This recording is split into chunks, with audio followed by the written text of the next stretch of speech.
Hey there, this is Erica from Ever Educating, and this channel is teaching tips, tools, ideas, and resources for new college instructors. Today is the 12th video, the final video in my series of one major project to assign to your college student at a time, right? So we've covered quite a few here, the more standard paper types, the more multimedia types, more creative types like lesson planning.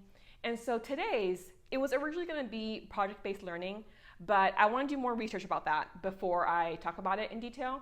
So instead, this one was based off an extra credit assignment I did that I think could work for a major project. And what I'm calling it is the big picture assignment.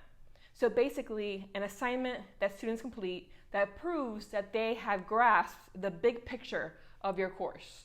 Or maybe the opposite metaphor, right? The nutshell, the essential piece of your course. So for example, when I teach literature, what's that big picture aspect of a course? It's really, have they learned how to critically analyze and interact with the literary texts that we are exploring and reading and discussing in the classroom?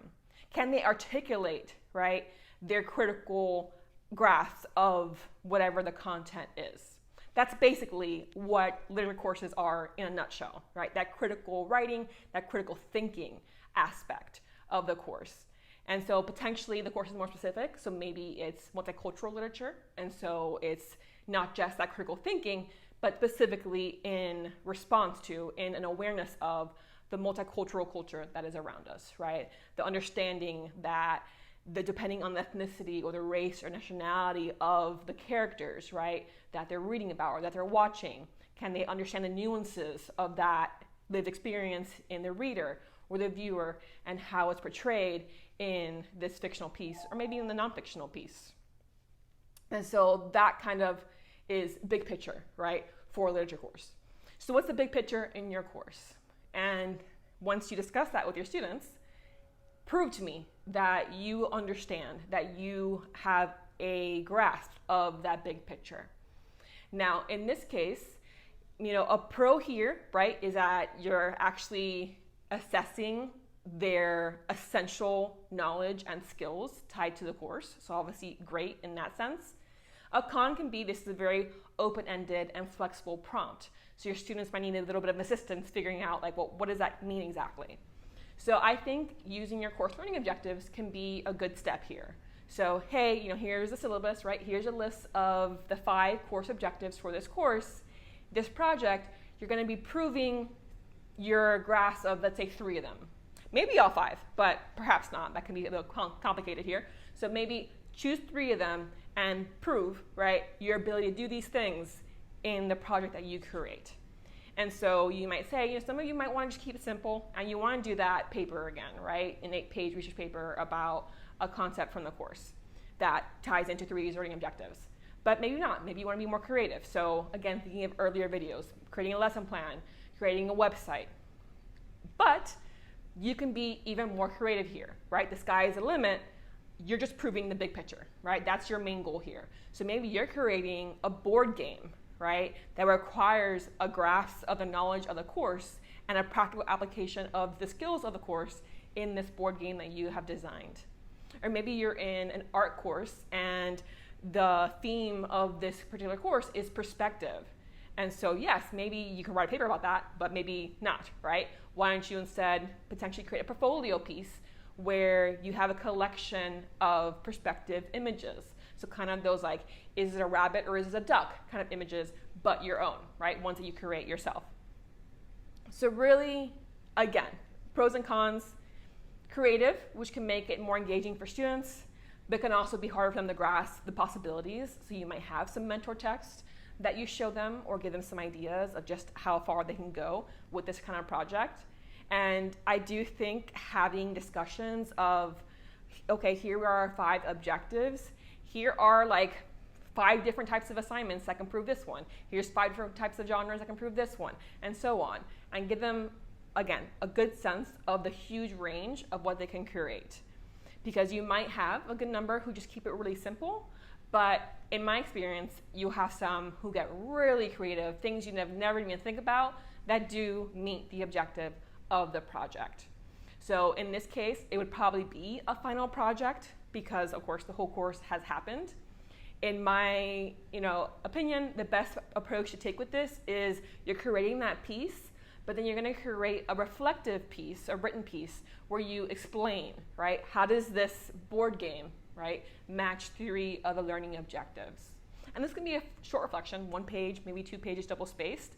But that way, you're not just like looking at the game and like, do I really understand what's going on here? Maybe you do, right? Maybe it's super crystal clear and that's fantastic. But having, again, students be able to articulate the connection to the big picture would obviously be great to have as well.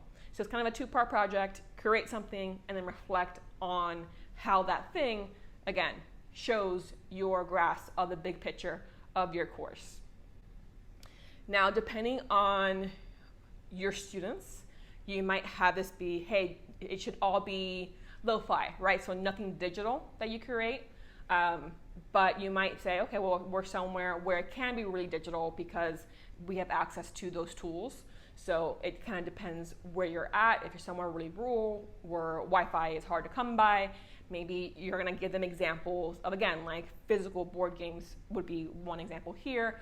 Or again, creating a piece of artwork, building something, right? If you're in one of the STEM fields potentially, or actually like creating chemistry, right? Creating some kind of substance, right?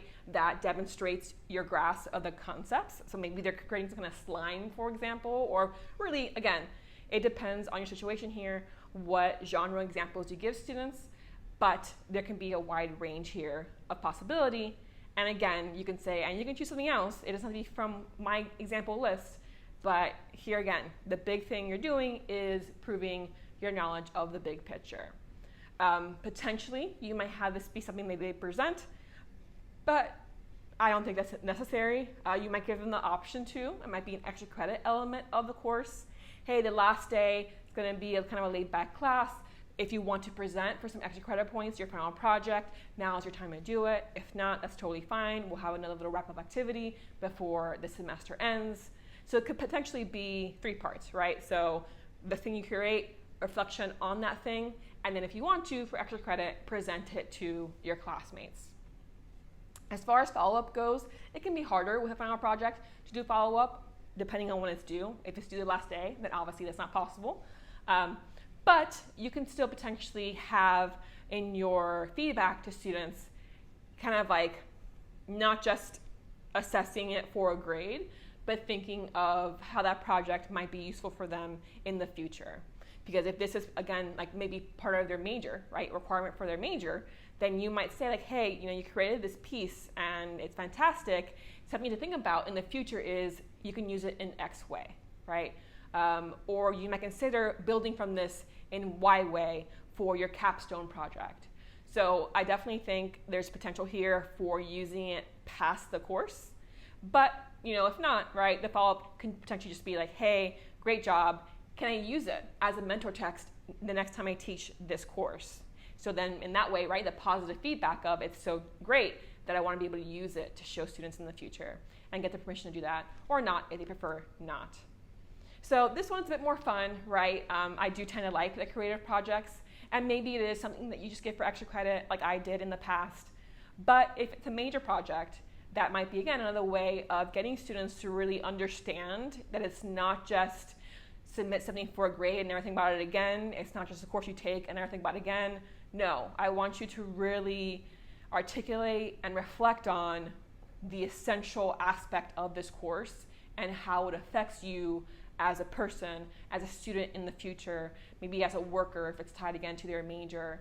Kind of really getting a deep sense of your course in a way that might not be possible with a simple assignment of like write a 5-page essay. Even again, if some students use that option, hopefully you have many others who would get more creative with proving the prompt, right? Proving the big picture prompt. So that's, again, the last one of this series. I will in the future be talking about project-based learning, but again, I want to research it more. I have the rest of the series linked below in case you've missed them, but we're reaching the new fall semester soon enough, so I'm going to have a bit of tips about that in the next coming weeks. So hopefully you'll subscribe to not miss out on that content, and I'll see you next time with a new video. Click like if you enjoyed it, and comment if you have your own suggestions of major assignments I could potentially talk about in future videos.